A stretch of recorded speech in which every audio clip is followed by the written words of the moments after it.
Salut tout le monde, voici une nouvelle série plus poussée, Final Cut Pro Tech. Alors dans ce premier épisode, j'aborde le dessin des masques, vous apprendrez à maîtriser l'outil Plume pour tracer des courbes B-spline, puis dans la dernière partie de cette vidéo, des courbes de Bézier. On attaque par les tracés linéaires, allez c'est parti.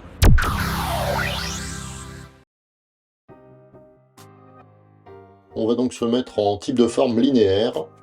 Et pour tracer un masque, il suffit de cliquer. Je vais rajouter des points avant de fermer le masque.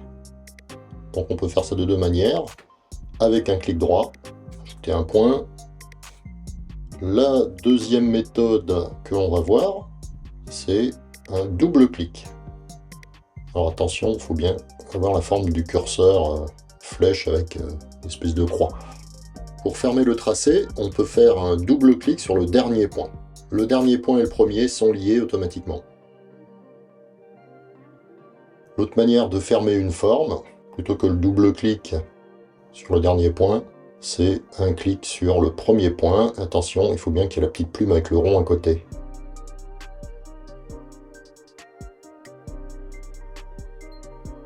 On passe à la sélection de points de contrôle. Ce point est sélectionné, on voit un petit point blanc à l'intérieur. Il suffit de cliquer sur un point pour le sélectionner. Je peux cliquer sur un segment, ça va sélectionner les deux points de contrôle aux deux extrémités. Là j'utilise la touche majuscule pour faire plusieurs sélections. Vous pouvez aussi encadrer des points pour les sélectionner. Il faut commencer la sélection rectangulaire à l'extérieur de la forme. Si je clique à l'intérieur, ça la déplace.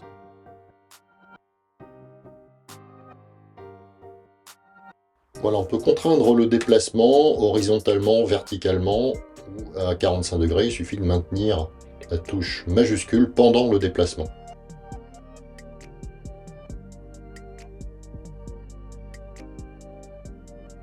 Il est possible de positionner les points précisément au pixel près. Donc pour cela, on sélectionne des points et on peut utiliser la touche virgule pour déplacer d'un pixel vers la gauche, la touche point virgule d'un pixel vers la droite. Et combiné avec la touche majuscule, on déplacera de 10 pixels à chaque pression. Pour déplacer dans le sens de la hauteur, on utilisera la touche option et flèche vers le bas ou flèche vers le haut pour déplacer d'un pixel. Pour déplacer de 10 pixels, on rajoutera en plus la touche majuscule. On va aussi pouvoir définir les coordonnées précises de chaque point de contrôle. Donc pour ça, on va dans l'inspecteur, on ouvre le petit tiroir point de contrôle. Sur le tracé, on voit le numéro de chaque point. Donc là, la pointe en haut, le point numéro 1, je veux qu'il soit centré, donc je le mets à 0. Le point de contrôle numéro 6 également, avec un petit décalage.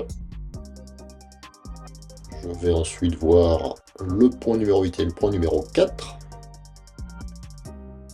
160, allez, je vais arrondir. Et à l'opposé, moins 160. On va bien sûr aussi pouvoir régler la hauteur. Ici, je suis à moins 108, je veux arrondir ça. Là, j'étais à moins 119. Les deux points sont à la même hauteur, à moins 110.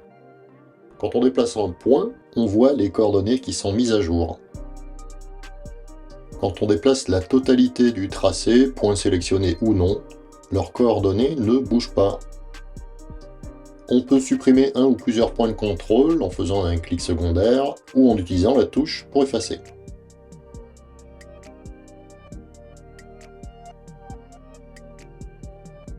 On peut également désactiver un ou plusieurs points avec un clic droit. Celui-ci reste là, on peut le réactiver. On va aussi pouvoir verrouiller des points. Donc un clic droit pour verrouiller. Je sélectionne tous les points.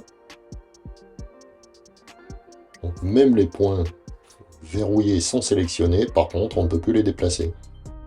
Et bien sûr, il suffit d'un clic droit pour déverrouiller. Alors on peut également arrondir les angles, mais ça on le verra plus en détail quand on va attaquer les courbes de Bézier. Pour cela, il faut sélectionner un ou plusieurs points et faire un clic secondaire et choisir lissage. C'est tout pour les tracés linéaires et les généralités. On passe au B-spline.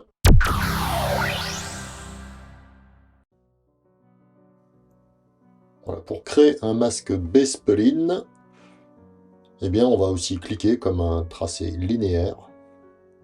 La différence, c'est qu'il y a des courbes qui vont apparaître automatiquement. On a les mêmes options pour ajouter des points pendant qu'on est en train de tracer, une fois que le tracé est fermé. La différence par rapport au linéaire et aux courbes de Bézier, c'est que on va agir sur la ligne blanche et non pas sur le tracé en rouge. Un double clic sur la ligne blanche. Voilà, j'ai un point en plus. Ou un clic droit, ajouter un point. Donc pour les sélections, ça se passe comme un tracé linéaire. Pas de souci, c'est exactement la même chose. La suppression, le verrouillage, la désactivation, les contraintes horizontales, verticales, c'est comme pour les tracés linéaires. En faisant un clic et glisser en maintenant la touche commande enfoncée sur un point, on règle la courbure. On peut agir sur plusieurs points en même temps. Imaginez un aimant qui attire la ligne rouge. La manette permet de régler sa puissance. On peut également faire un clic secondaire et choisir linéaire pour une pointe, lissage fort pour la courbure maximale et le lissage pour la courbure intermédiaire. On peut aussi faire un commande-clic sur le point pour passer alternativement de linéaire à lissage ou lissage fort. Et voilà, en bonus, puisque je fête mon 11e abonné, c'est magnifique, une petite animation pour faire un petit morphing de forme. Merci à tous les abonnés. Je ferai un jour un vrai tuto sur les animations. En attendant, je vous laisse regarder ça, et quand ce sera fini, on attaquera les courbes de Bézier. Et c'est parti! Bien, on passe aux courbes de Bézier. Alors, il vous laisse bien plus de contrôle, mais par contre, il faudra plus d'entraînement, hein. C'est plus compliqué à appréhender. Alors avec ce mode, si je clique, eh bien, on a des lignes droites. Par contre, si je fais un clic et glisser, voilà, ici on voit donc qu'il y a une tangente qui vient d'apparaître. Le point de contrôle est au milieu et il y a deux poignées de chaque côté de la tangente. Donc le point qui est là, la poignée qui est là, attire la courbe, elle attire cette ligne. Il faut imaginer un petit peu que c'est un aimant un peu comme les courbes B-spline qu'on a vu tout à l'heure. Voilà, donc si je tire là-dessus, évidemment, la courbe sera modifiée. Je vais faire un deuxième point, je termine mon tracé. Voilà. Voilà, donc comme tout à l'heure, je peux bien sûr rajouter des points, double-clic ou un clic droit, et puis on voit que quand on est en courbe Bézier, eh bien, il y a des tangentes automatiquement qui se forment.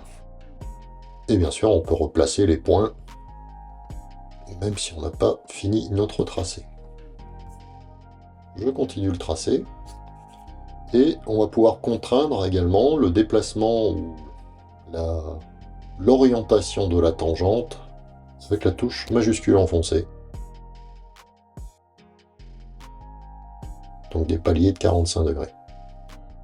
On va voir maintenant comment convertir ou modifier une courbe. Il y a plusieurs possibilités.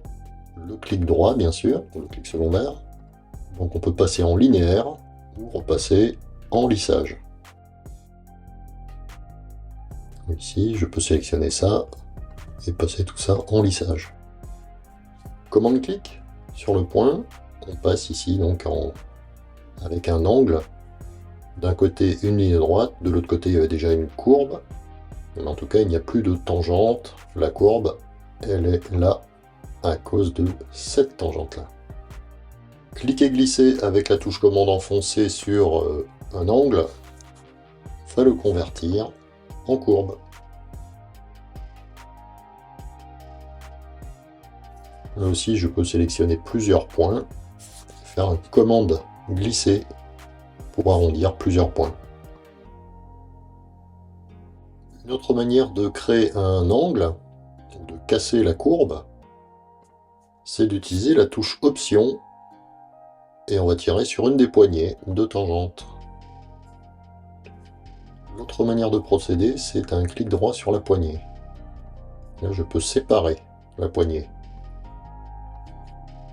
L'inverse, évidemment, je vais lier les tangentes. Les tangentes sont liées. Par contre, l'angle, ici, est conservé. Je vais bouger les deux poignées en même temps. Clic droit sur une des poignées de tangente permet d'aligner les poignées. Voilà, elles sont de nouveau alignées. Pas forcément liées, ça dépend de leur état juste avant. Dans ce cas-là, il faudra choisir lier et aligner, si on veut qu'elles restent. Je peux séparer les poignées avec un clic droit, mais je peux également le faire en maintenant la touche Option enfoncée pendant que je clique sur une des poignées. C'est fait. Maintenant, il me propose de lier, parce que je les ai séparés. On a vu tout à l'heure que quand on crée un nouveau tracé, les deux tangentes ont la même longueur.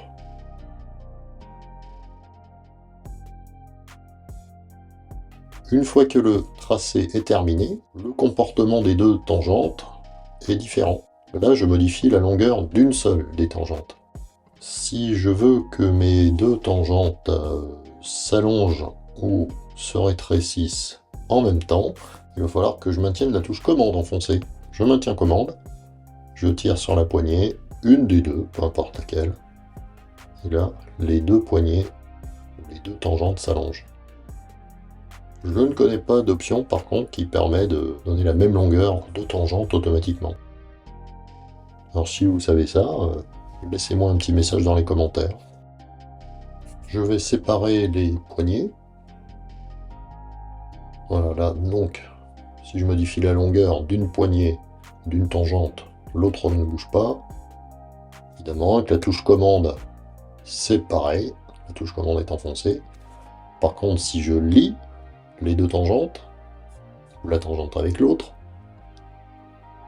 là, bien sûr, l'angle change. Il y a une seule poignée qui s'allonge.